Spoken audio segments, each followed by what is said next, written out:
Ồ, con đi đây Bạn ơi, không có lưỡi dao à? bạn ơi.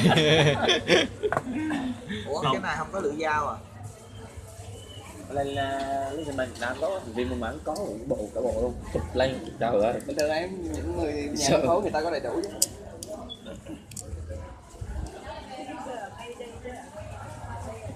Đó, thấy với nghe thấy.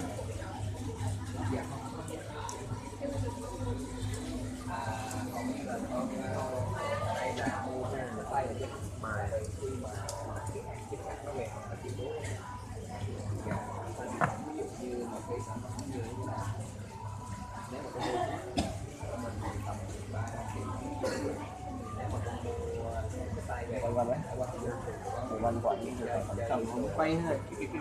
Năng câu này dễ thương quá. gì mà For the demonstration? No, no, no. I say it is for children. It's a tune for For children. children, yes. Cái này dễ thương đi. dễ thương. Không có dễ thương chứ.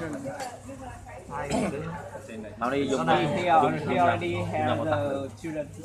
Try one time. It's designed for smaller hands. Yeah. And it's designed to be safer for children. So I'm going to show you how my nail fitting demonstration. Ủa anh đang quay hả? Quay. So you can begin. Cái này không có lưỡi dao. The demonstration is to show that the tool is precise and strong. The wire cutters cut paper. And the tool also cuts the snail. I think the tool is strong enough, but I'm not. So I put the tool on the fixture. Cái chùm rãi luôn á.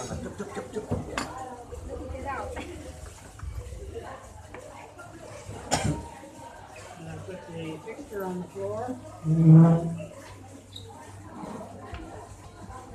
And then I stand on the handle and say a little prayer. And Ồ. It's really cool. Kèm kinh Xua đó hả? ông cắt ti. Đứt ngang luôn. Này là mình làm miếng mà đó. Here's the nail in two pieces. Iska. The tool still one piece. And still cuts paper.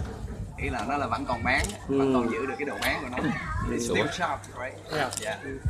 And we know it because we do it more than 10 times.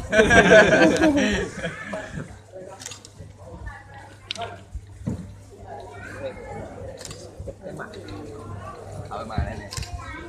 Nó nghe con ngu đó là hơi bị nặng tiền đó. Nhưng mà cái lượng